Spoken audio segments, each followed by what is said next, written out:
6-Minute English from bbclearningenglish.com. Hello, this is 6-Minute English from BBC Learning English. I'm Georgina. And I'm Rob.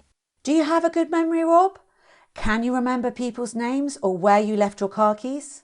Well, I can remember people's faces, but I have a terrible memory for names.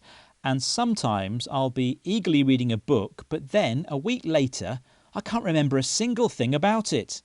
Well, you're not alone. Many people find it hard to remember things they've read or learned, while other sometimes useless information sticks with them. In this programme, we'll be finding out why we forget the things we've learned, whether that's someone's name, a word in English, or where you put your wallet. But first, let me ask you my quiz question, Rob, before I forget. You and I might struggle to remember someone's phone number, but Chinese student Chao Lu has a record-breaking memory.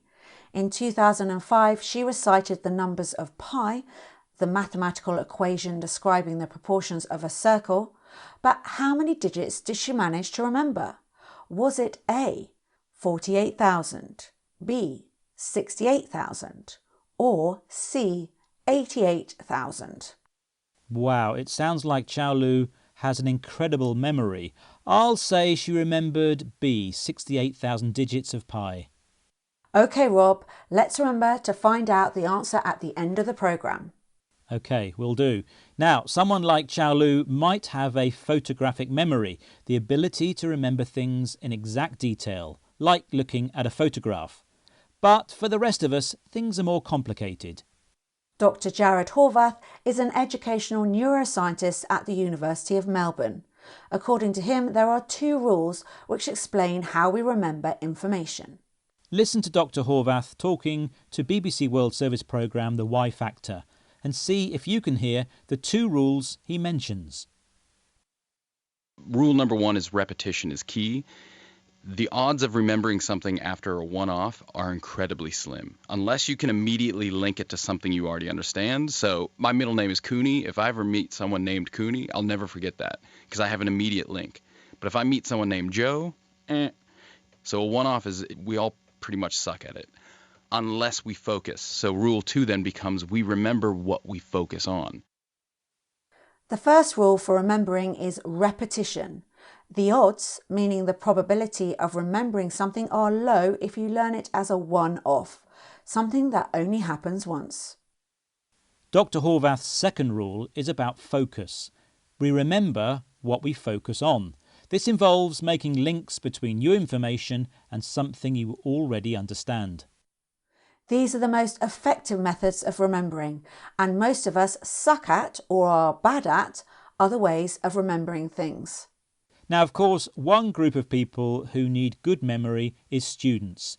Do you remember cramming for school exams, Georgina? Ah yes, staying up late trying to revise everything the night before an exam. I remember doing that, but it didn't work. Yes, Dr. Horvath's research found that students who cram for tests forget around 90% of what they studied within 72 hours. He thinks education shouldn't be about trying to cram students' heads with facts and figures. It should involve something more meaningful, as he explains to BBC World Service's The Y Factor. And the thing that I like about education is it's really moving from a model of just memorize as much as you can into what we now call deep learning, which is instead of giving you 100 things and I just need to know that you can remember them, I'm going to give you 10 things, and instead of just being able to remember them, I want you to be able to describe it deeply and come up with new ways of looking at it.